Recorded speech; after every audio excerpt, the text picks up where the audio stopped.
Today, I want to talk about what are your thoughts on the whole new food pyramid.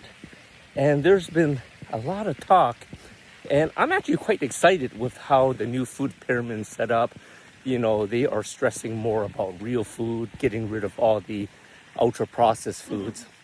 But more importantly, they have moved the eggs, meat, and dairy up to the top right hand corner, right? And to me, I think this is actually quite brilliant. But for others, there are a lot of other people out there debating this, right? And they are citing AHA, the American Heart Association. And this is the same science that they had way back in the day when they pushed low fat, right? And, whole grains, right? And they're basically saying that high cholesterol causes heart conditions and heart attacks. Yet there aren't really any studies showing that. But regardless, they're saying that this is going to kill people. LDL fat, saturated fat is bad for you. And so many people are just out there repeating what AHA has been saying for decades, right? But is LDL actually bad if the number is too high? Let me think about that. If you look at studies around the world, there's a recent study, I think it came out of where was it? Sweden? I believe it's Sweden. But anyways, there's a Swedish study that they studied a lot of people, right? And the people over 100 had really high cholesterol numbers. And when I say high, I'm talking about the LDL, where everyone's saying is a bad cholesterol. Do you know how high their numbers were?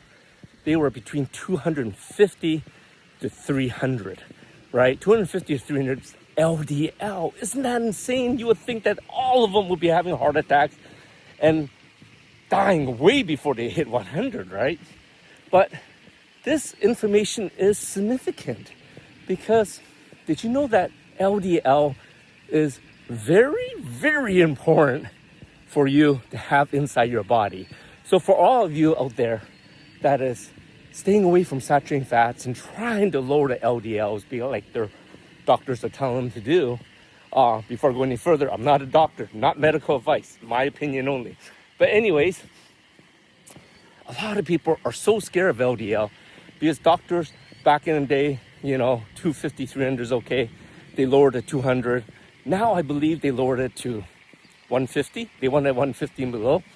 And these same studies showing that the people that live up to 250 and above with less than 150, those people were developing chronic health conditions. So here they are, real life studies showing that the lower your LDL, the more problems you're going to get. Now, why is that? Well, these are my thoughts. What is cholesterol? Why is cholesterol important inside your body?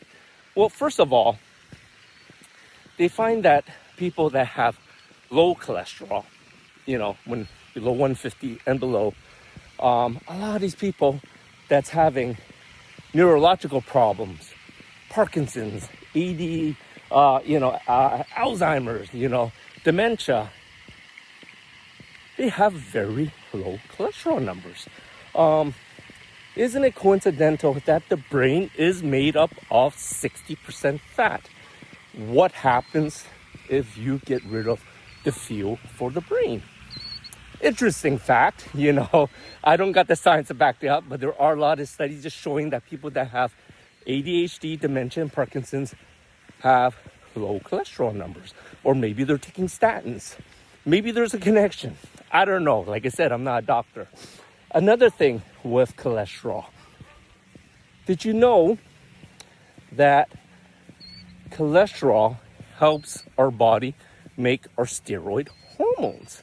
So you're thinking, steroid hormones? What's that? Well, for women, it's your progesterone, your estrogen, right? And even your testosterone. And to me, it's just very interesting that HRT, hormone replacement therapy, is such a big deal nowadays. Why does everybody need HRT when their body should be able to balance their own hormones? Well, guess what? Cholesterol levels help you make those hormones. It helps you make estrogen, helps you make progesterone, and helps you make testosterone.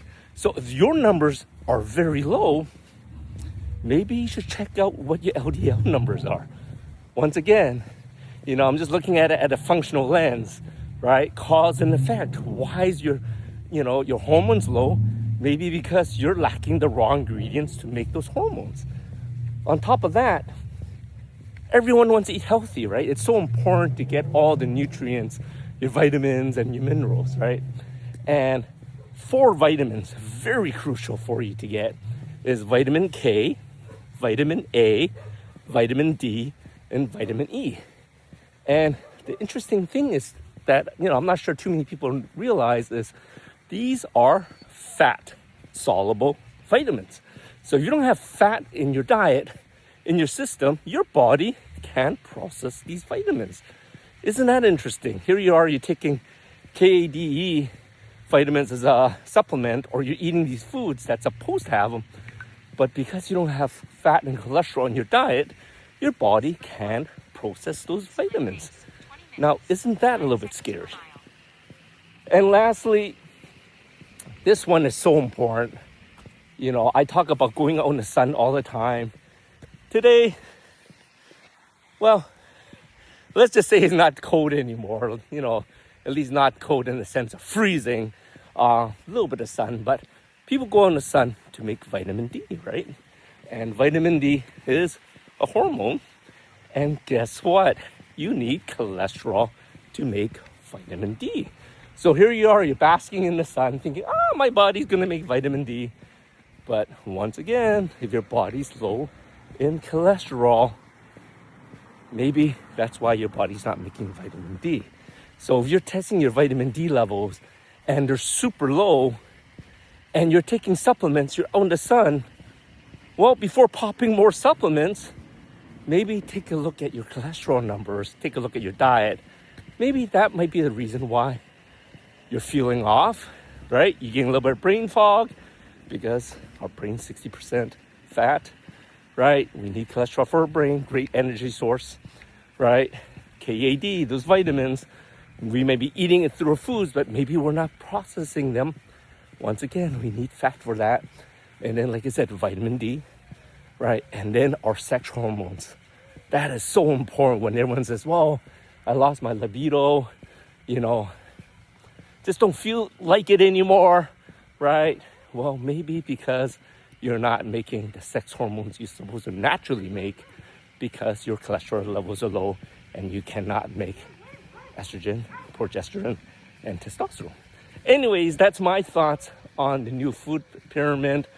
I love it. Me and Minna has been eating a lot of eggs, a lot of meat, a lot of dairy.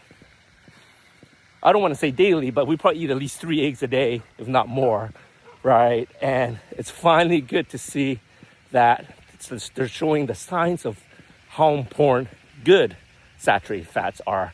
And if people want to learn a little bit more about LDL and how it could be good or bad for you, reach out to me at longevityofandy.com. Put in the comments below, what are your thoughts on the food pyramid? I love to hear them too. Goodbye now.